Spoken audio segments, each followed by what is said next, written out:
Welcome to Pax Britannica. Season 2, Episode 10, The Trouble with Peace.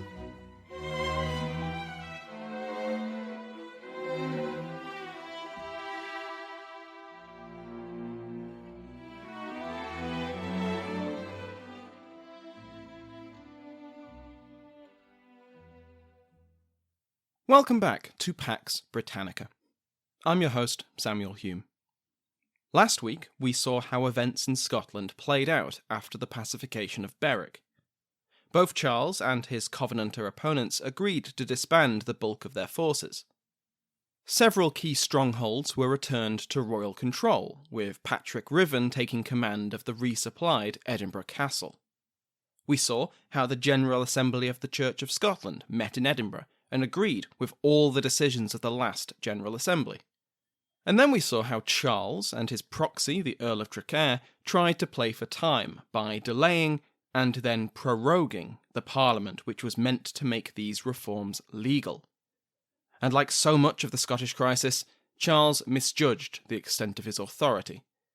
Members of Parliament continued to meet in Edinburgh and debate legislation.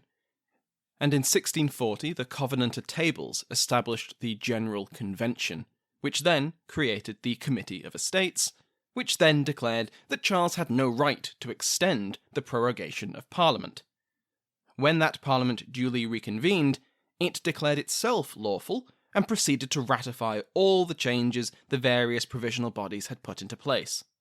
Signing the National Covenant became a requirement for public office. Parliament would meet every 3 years, whether the king summoned it or not, and the army of the Covenant was implicitly permitted to invade England.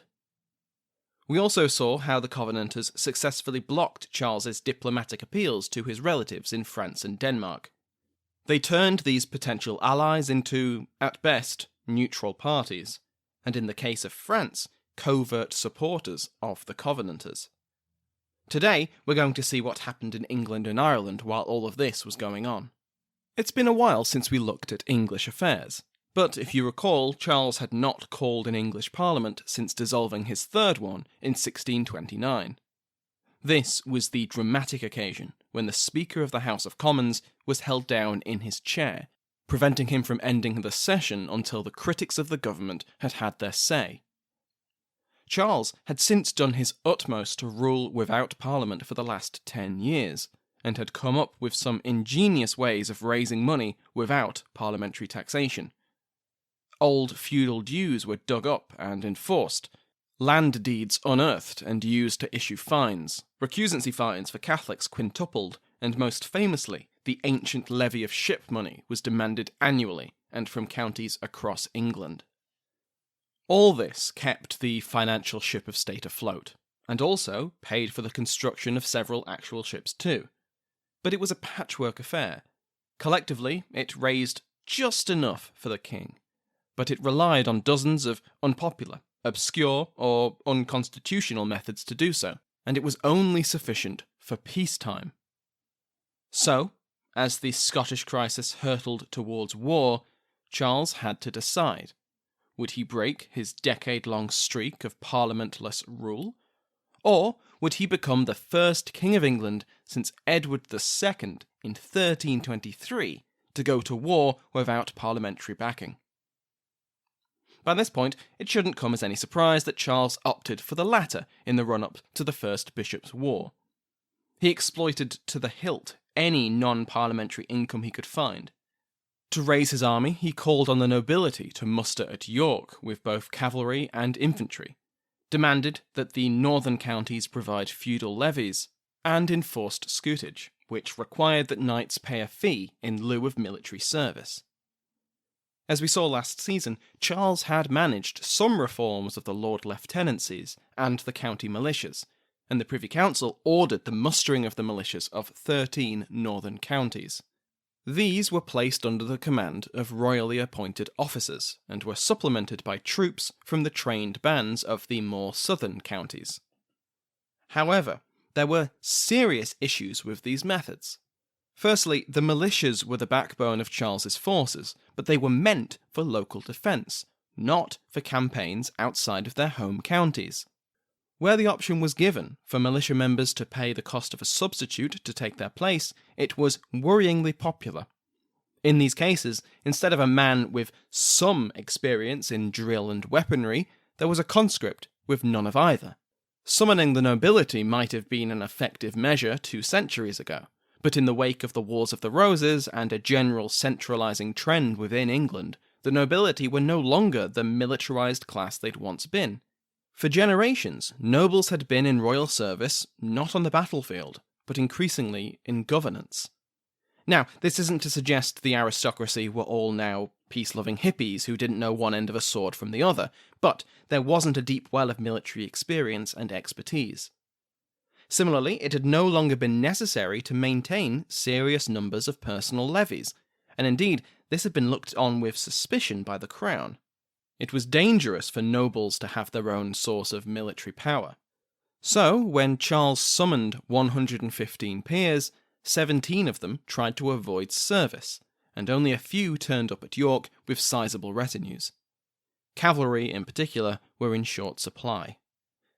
To add salt to the wound, when Charles tried to have his forces swear a new oath of loyalty, critics, such as Viscount Say and Seeley, declared that he had no right to do so without the consent of Parliament.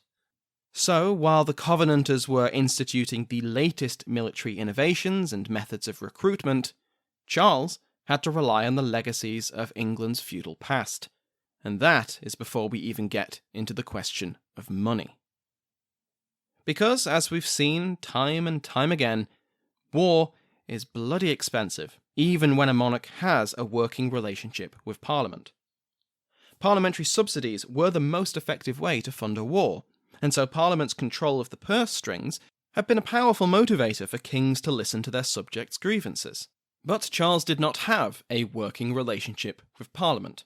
He'd spent the last 10 years not only ignoring their grievances, but adding to them in his efforts to rule without a Parliament.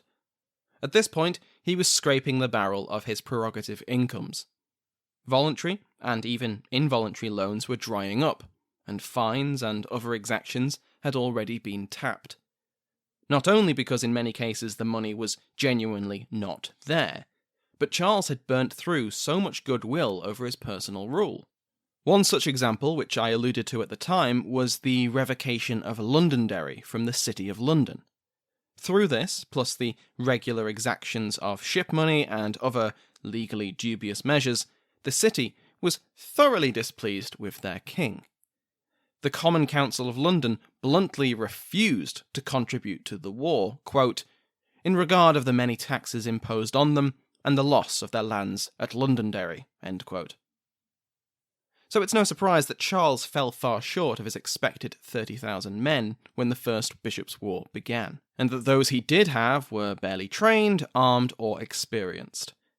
Even supplemented with continental veterans and with a number of veteran Scottish generals on his side, it's possibly for the best that the king took his officers' advice after Dunn's Law. The pacification of Berwick and its promised General Assembly and Parliament bought the king time. After the two bodies met, with the first confirming the Covenanter reforms, and the second having to be bogged down in procedure to stop it ratifying them, it was clear that if Charles could not reconcile himself with the Covenanter regime, it would once again come to war.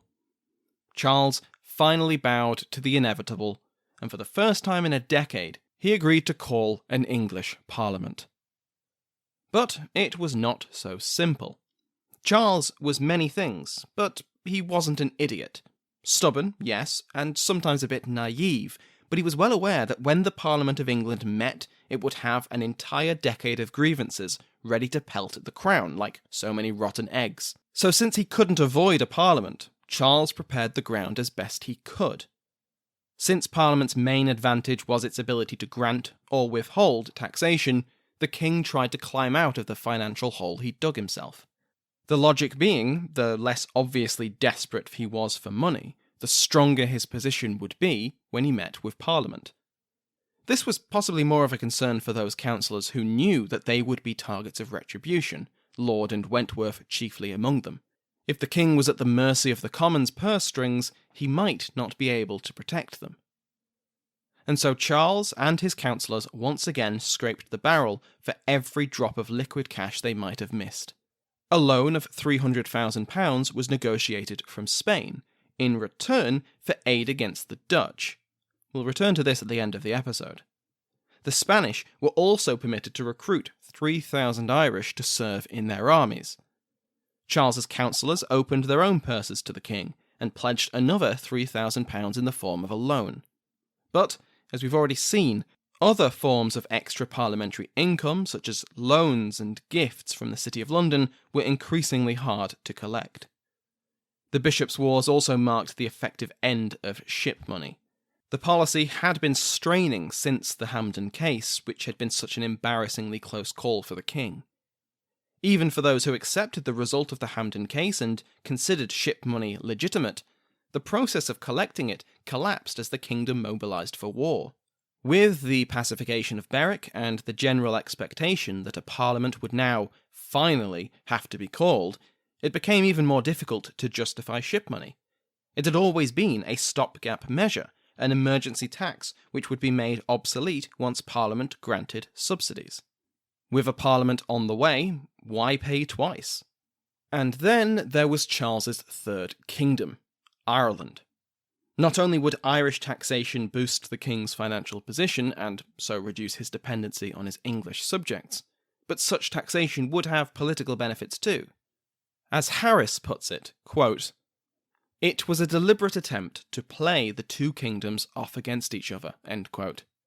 If, in this time of crisis, the Irish Parliament displayed its loyalty by quickly voting taxation, it might spur the English Parliament to do likewise. But was such loyal generosity going to come from Ireland? As we've covered, Ireland had its own quarrels with the Crown, some shared by its fellow Stuart kingdoms, but others wholly unique to Ireland. Once again, the interconnectedness of the three kingdoms caused something of a headache for the governments. If you recall our Crisis in Monthly Instalments episode, the resistance to Charles's religious policy gained reinforcements from Ireland, particularly Ulster. Here, James VI and I's efforts to create a British community of English and Scots had serious repercussions 30 years later. Wentworth and Archbishop Bramall complained bitterly about the non-conformity of the Scots, even before the Scottish crisis began. Once it did so, though, the nonconformists took heart from the resistance of their co-religionists. What successes the authorities had in enforcing conformity was rapidly undone. Bramall wrote to Laud about the effect affairs in Scotland had had in Ireland, with this, quote, "contagion," end quote, having spread throughout the counties of Connaught and Down, as well as elsewhere. One Scot was brought before Castle Chamber and sentenced to a £10,000 fine, to be pilloried, and to have his ears cut off and his tongue pierced after he slandered the Queen. While the mutilation was commuted after Henrietta Maria's own intervention, he was still imprisoned, and Harris argues that this case shows how nervous the Dublin government was about its Scottish subjects. Such suspicion came to a head in April 1639. A petition came to Dublin on behalf of divers of the Scottish nation inhabiting Ireland, which condemned the National Covenant and requested a chance to prove their loyalty through swearing an oath. Lord Deputy Wentworth thought that this was a wonderful idea. Of course, the petition was entirely orchestrated by Wentworth, so of course he thought it was a great idea. It was decreed that all Scots living in Ireland over the age of 16 were to swear such an oath of loyalty. This was the Black Oath, so called by its critics, and after the pacification of Berwick, the number of Scots taking the oath rapidly dropped off, with many opting to leave the Ulster colonies and return to Scotland. This had a damaging effect on the local economy, and they were welcomed by the Covenanter government. But aside from the northern plantations, Ireland as a whole appeared to be fairly peaceful and prosperous. A parliament was called in 1640, and the Dublin government had a sizable majority of support.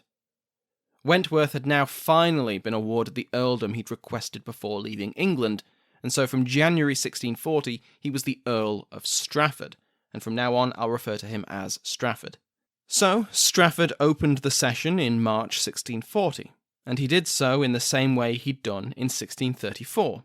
He demanded taxation, with grievances to be addressed in a subsequent session.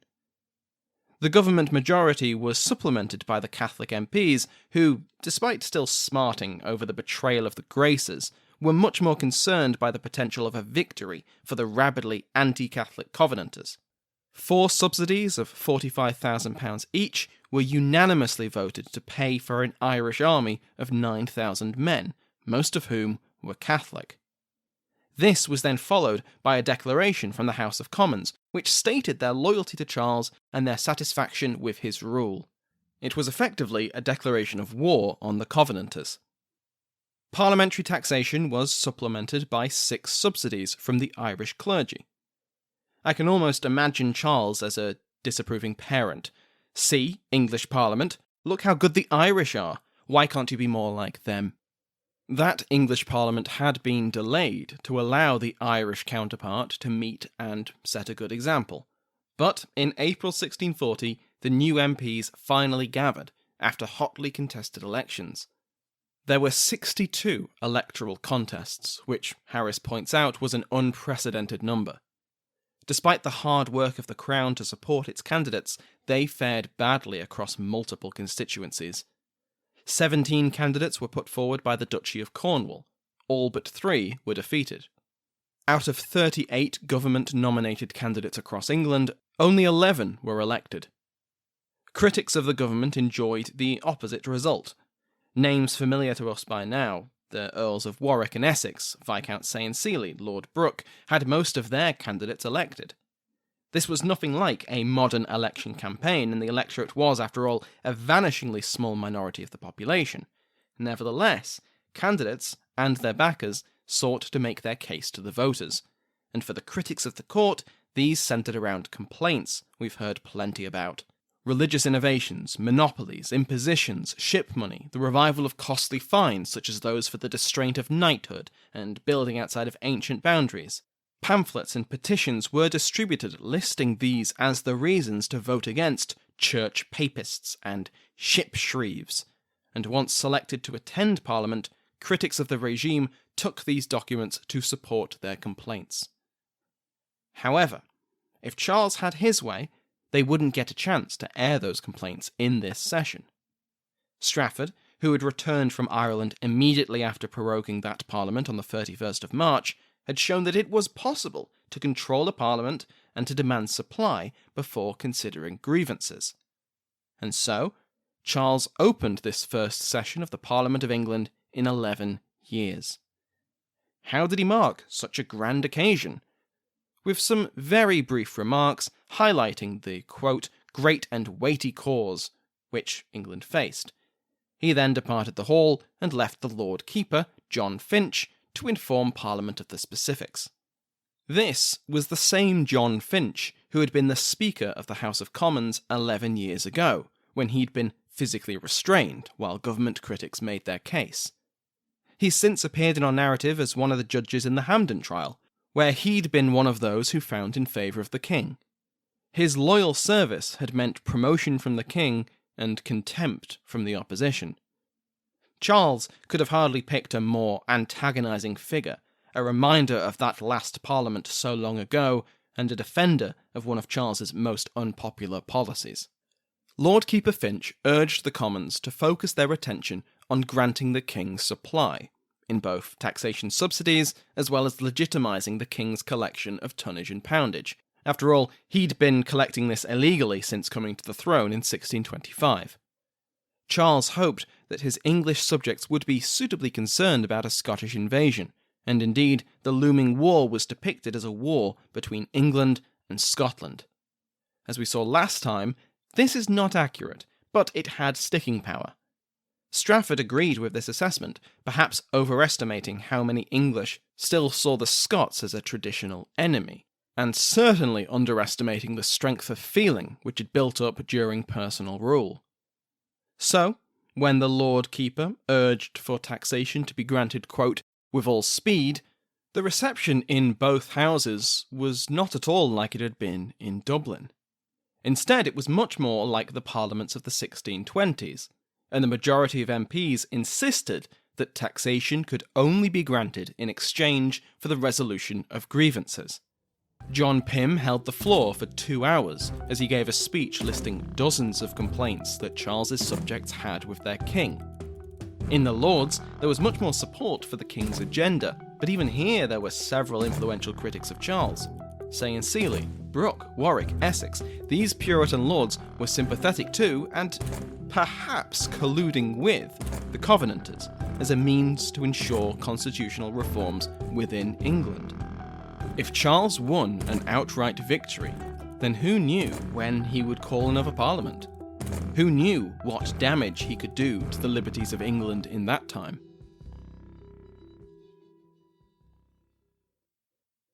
Last episode, I mentioned a letter which the Covenanters had attempted to send to Louis XIII, but which had been intercepted by royal agents in April 1639. This was the Hurrah letter, and Charles kept this ace up his sleeve. Instead of immediately making the contents known, it was kept quiet until the English Parliament met 12 months later. Now, Charles revealed it as part of his scaremongering strategy. It proved, the king claimed, that the Scots, not the Covenanters, but the Scots, had requested military aid from the French against England, not the king, but England. Clearly, the old alliance was being revived, the ancient enemies of Albion were joining hands once more, and so the chamber erupted into a spontaneous performance of the St. Crispin's Day speech from Henry V. Of course, that's not what happened. As Murdoch and Grosjean put it, quote, "The English Parliament was unconvinced by Charles's interpretation, and the letter was largely ignored." End quote.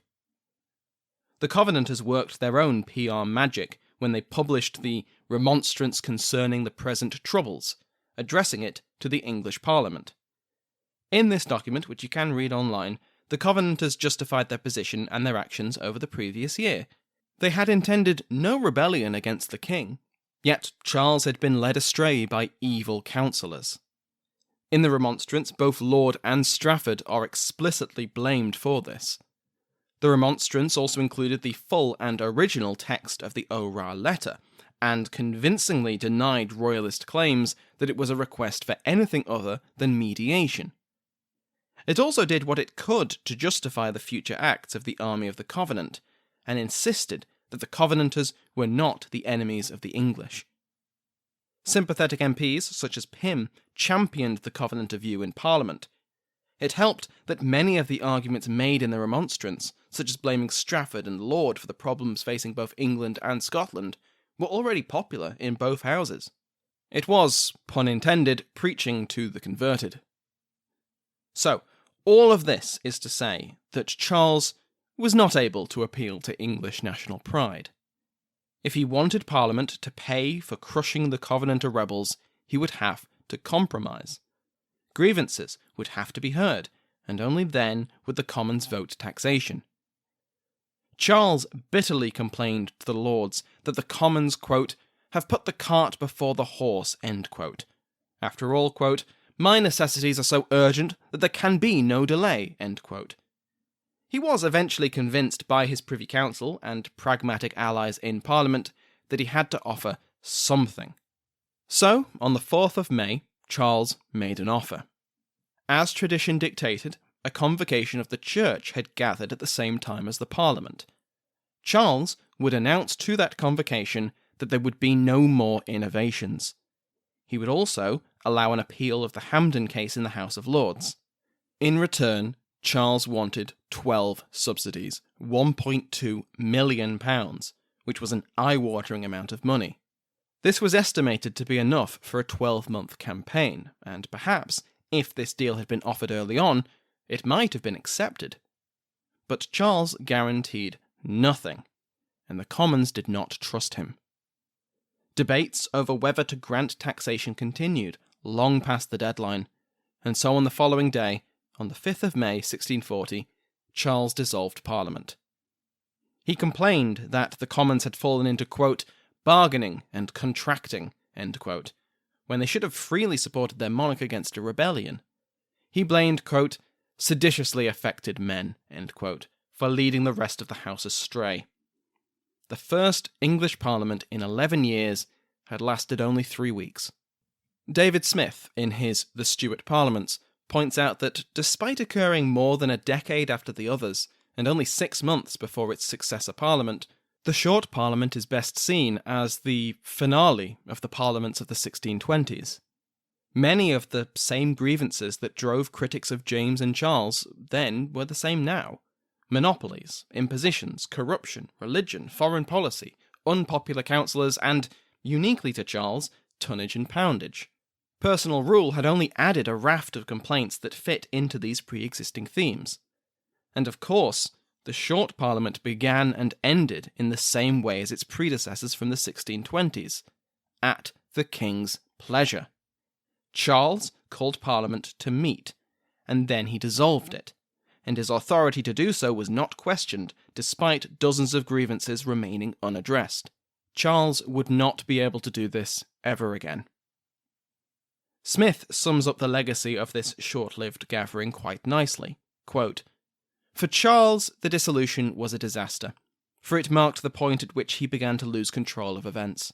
In the summer of 1640, he could have either granted concessions to Parliament in order to gain supply, or concessions to the Scottish Covenanters in order to end the conflict.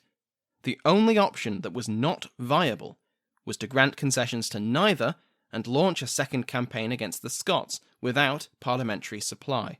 Yet that was exactly what Charles did." End quote. We'll finish off today with yet another public humiliation for Charles. In October 1639, a Spanish fleet was sheltering in an anchorage off the coast of Kent, the Downs. They were blockaded by a Dutch fleet. Watching both, and with orders to try and prevent a battle, was Sir John Pennington, with the command of several of the newest ships in the English fleet. Charles was trying to be a friend to both Spain and the Netherlands, and England was officially neutral. But now their war had come to English shores, and quite literally. The best case for Charles was to prevent any violence between the two, though how exactly Pennington was meant to achieve this miracle is a mystery. Pennington would blame the weather for preventing him from trying. Because, despite the expressed wishes of Charles, and despite the fact that both fleets were in the waters of neutral England, the Dutch attacked the Spanish, and the Spanish were utterly defeated. The Battle of the Downs was a nightmare for Charles. Zach Twomley, in his book For God or the Devil, puts it nicely, quote, "The king's inaction in that incident was another clear manifestation of his powerlessness. He could not risk his navy, since he did not wish to seek the funds to pay for another. He could not risk war with either power, since he did not wish to ask Parliament for funds to pay for an army. These considerations seriously hampered the king's freedom of manoeuvre, and meant that he could do little more than issue weak protests against the conduct of his neighbours. Being on the losing side, the Spanish were particularly unimpressed with Charles's timidity, as Madrid's ambassador in London noted that the Downs affair had occurred, quote, in his own port, underneath his own artillery, before the eyes of his own fleet, and in spite of his announced intentions." End quote. That this event occurred in the months before the English Parliament met, when ship money was destined to be on everyone's mind, to have English naval honour embarrassed so thoroughly and English claims to sovereignty of the seas ignored so blatantly, well, it only added to the complaints. At least if the English fleet had done something, ship money would at least have some justification. As it was, inaction just left Charles looking impotent. Next time, we will see what happens after the short Parliament is dissolved. Before the end of 1640, Parliament would again be summoned, but in the span of just a few months, the situation had entirely changed.